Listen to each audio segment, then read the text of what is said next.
আমরা তো এখন এমন একটা সময়ে আছি যেখানে স্ট্রেস বা চাপ ছাড়া একটা দিনও যেন কল্পনা করা যায় না, তাই না? কিন্তু আসল প্রশ্নটা হলো, এই যে সারাক্ষণের চাপ, এর মধ্যেও কি সত্যিকারের মানসিক শান্তি পাওয়া সম্ভব? চলুন আজ সেই পথটা একটু খুঁজে দেখি। আচ্ছা, কখনো কি এমনটা মনে হয় যে আমরা সবাই একটা অসম্ভব সুখের পেছনে ছুটে চলেছি? এই যে আধুনিক জীবন, এই যে সারাক্ষণের প্রতিযোগিতা, মনে হয় যেন আমরা সবাই একটা অদৃশ্য দৌড়ে নেমেছি। কিন্তু এই দৌড়ের শেষটা কোথায়? কেউ কি জানে? এই যে সুখের পেছনে আমাদের অবিরাম ছুটে চলা, এর কিন্তু বেশ কিছু ফলাফল আছে। আর সেগুলো কিন্তু কোনো মন গড়া কথা না, রীতিমতো বৈজ্ঞানিকভাবে প্রমাণিত। এই প্রভাবগুলো আমাদের মন আর শরীর দুটোর ওপরই কিন্তু মারাত্মকভাবে পড়ে। চলুন দেখি ঠিক কি ক্ষতি হচ্ছে আমাদের অজান্তেই। প্রথমেই যেটা হয়, এই দৌড়ের ফলে আমরা ক্লান্ত হয়ে পড়ি, দুশ্চিন্তা বাড়ে, অবসাদে ভুগি। আর এগুলোকে কিন্তু শুধু মানসিক অনুভূতি ভেবে উড়িয়ে দিলে চলবে না। এগুলো আসলে আমাদের শরীরের দিক থেকে পাঠানো একটা সতর্ক বার্তা। কারণ দিনের পর দিন যদি এই অবস্থা চলতে থাকে, তাহলে হৃদরোগ বা হাই ব্লাড প্রেশারের মতো বড় বড় রোগের ঝুঁকি কিন্তু অনেক বেড়ে যায়। আসলে কি জানেন, আমাদের মন আর শরীরের মধ্যে একটা গভীর যোগাযোগ আছে। ব্যাপারটা এমন যে দিনের পর দিন যদি মানসিক চাপ থাকে, তাহলে করোনারি হার্ট ডিজিজের ঝুঁকি বাড়ে। আবার ধরুন, সারাক্ষণ টেনশনে থাকলে হাই ব্লাড প্রেশার বা মাইগ্রেনের মতো সমস্যা দেখা দিতে পারে।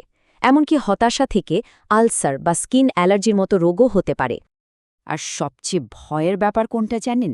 এই যে ক্রমাগত দুশ্চিন্তা আর হতাশা, এটা আমাদের শরীরে যে নিজস্ব ডিফেন্স সিস্টেম আছে, আমাদের ইমিউন সিস্টেম, সেটাকেই একদম দুর্বল করে দেয়। আর তার ফলে কি হয়? আমাদের রোগ প্রতিরোধ করার ক্ষমতা কমে যায়, আর আমরা সহজেই অসুস্থ হয়ে পড়ি।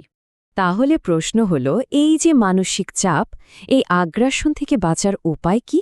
মজার ব্যাপার হলো, এর সবচেয়ে শক্তিশালী উপায়টা কিন্তু আমাদের বাইরে কোথাও নেই, আমাদের ভেতরেই আছে।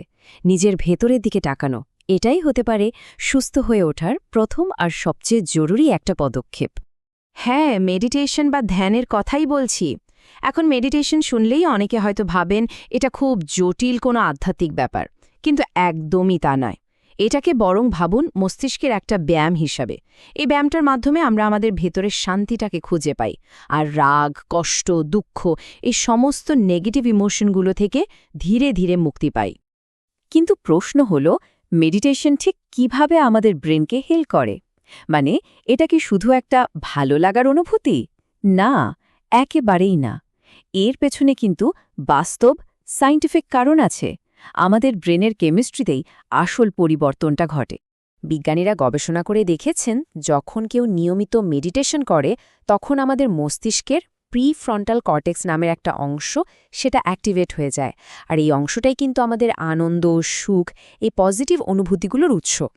শুধু তাই না, মেডিটেশন করলে আমাদের শরীরের সেরোটোনিন আর এন্ডোরফিনের মতো হ্যাপি হরমোন রিলিজ হয়। এগুলোকে তো বলা হয় শরীরের নিজস্ব মুড বুস্টার। আচ্ছা, মেডিটেশন তো গেল একটা দিক। এবার চলুন মানসিক শান্তির পথে আর একটা বড় বাধার কথা বলি। সেটা হলো আমাদের অতীতের বোঝা। কত পুরনো কষ্ট, পুরনো স্মৃতি আমরা বয়ে বেড়াই, তাই না? তো এই মানসিক ভারটা কিভাবে কমানো যায়? এখানে একটা খুব অবাক করা তথ্য দিই। অতীতের কষ্টদায়ক স্মৃতিগুলো কিন্তু শুধু আমাদের কষ্টই দেয় না, এগুলো আমাদের প্রতিদিনের যে মেমরি, আমাদের স্মৃতিশক্তি, সেটারও ক্ষতি করে। ব্যাপারটা হলো, অতীতকে বেশি আঁকড়ে ধরে রাখলে আমরা কিন্তু বর্তমানের ছোটখাটো জরুরি জিনিসও ভুলতে শুরু করি। তো এই সমস্যা থেকে বের হওয়ার জন্য একটা দারুণ টেকনিক আছে, আর এটা কিন্তু আমার কথা না। যুক্তরাষ্ট্রের নর্থ ক্যারোলাইনা স্টেট ইউনিভার্সিটির একটা গবেষণায় এই শক্তিশালী কৌশলটার কথা বলা হয়েছে। আর টেকনিকটা কিন্তু খুবই সহজ, কিন্তু দারুণ কার্যকর। কাজটা কি? প্রথমে জীবনের কোনো কষ্টদায়ক বা লজ্জার ঘটনা, যা কিছু আপনাকে পীড়া দেয়, সেটা খুব বিস্তারিতভাবে একটা কাগজে লিখুন। লেখা হয়ে গেলে কাগজটা একদম টুকরো টুকরো করে ছিঁড়ে ফেলুন অথবা পুড়িয়ে ফেলুন। আর সবচেয়ে জরুরি যে কাজটা করতে হবে, ওই লেখাটা আর কখনো পড়বেন না। কারণ ওই লেখার প্রক্রিয়াটাই ছিল থেরাপি, পুরনো কষ্টে ফিরে যাওয়াটা নয়। এতক্ষণ তো আমরা নির্দিষ্ট কিছু সমস্যা আর তার সমাধান নিয়ে কথা বললাম। এবার চলুন একটু বড় পরিসরে ভাবি, মানে একটা দীর্ঘমেয়াদী পরিকল্পনার কথা ভাবি, কিভাবে আমরা সুস্থ আর সুখী থাকার একটা লাইফস্টাইল গড়ে তুলতে পারি।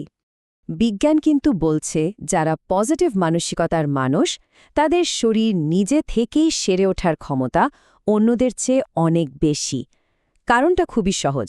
মন যখন পজিটিভ থাকে তখন আমাদের শরীরের রোগ প্রতিরোধ ব্যবস্থা, মানে আমাদের ইমিউন সিস্টেম, সবচেয়ে শক্তিশালী আর অ্যাক্টিভ থাকে। আর এই যে পজিটিভ মানসিকতা, এটা গড়ে তোলার একটা খুব পাওয়ারফুল উপায় হলো অটোসাজেশন। অটোসাজেশন জিনিসটা কি? এটা হলো এমন একটা প্র্যাকটিস যেখানে একটা পজিটিভ বাক্য বারবার নিজেকে বলা হয় বা পুনরাবৃত্তি করা হয়।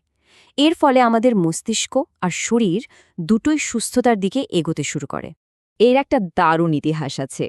গত শতকের শুরুর দিকে এমএল কুয়ে নামে একজন ফরাসি সাইকোথেরাপিস্ট, তিনি এই সহজ কিন্তু অসাধারণ শক্তিশালী একটা মন্ত্র ব্যবহার করে শত শত রোগীকে সুস্থ করে তুলেছিলেন। তারা সারা দিন ধরে নিজেদের শুধু একটা কথাই বলতেন, day by day in every way I am getting better and better. ভাবা যায়? এর পেছনের সায়েন্সটাও কিন্তু খুব ইন্টারেস্টিং। যখন একটা পজিটিভ কথা বারবার বলা হয় তখন আমাদের ব্রেইন স্টিমুলেটেড হয়, মানে উদ্দীপ্ত হয়। আর এই ব্রেনই তখন পুরো শরীরকে সুস্থ হওয়ার জন্য সিগন্যাল পাঠাতে থাকে। মানে শুধু কথার কথা নয়, শব্দের এই পুনরাবৃত্তি কিন্তু শরীরে একটা বাস্তব ফিজিক্যাল রেসপন্স তৈরি করতে পারে। তাহলে সার্বিকভাবে ভালো থাকার জন্য, একটা আনন্দময় জীবনের জন্য আমরাও কিন্তু এই মন্ত্রটাকে আমাদের জীবনের অংশ করে নিতে পারি। মন্ত্রটা কি? সুস্থ দেহ, প্রশান্ত মন, কর্মব্যস্ত সুখী জীবন। এই সহজ কথাটাই হয়তো একটা ব্যালেন্স জীবনের আসল চাবিকাঠি। আজকের এই আলোচনাটা আমি কোনো সারসংক্ষেপ দিয়ে শেষ করছি না, বরং একটা প্রশ্ন রেখে যেতে চাই। ভেতরের এই প্রশান্তির দিকে যাত্রাটা কবে থেকে শুরু হচ্ছে?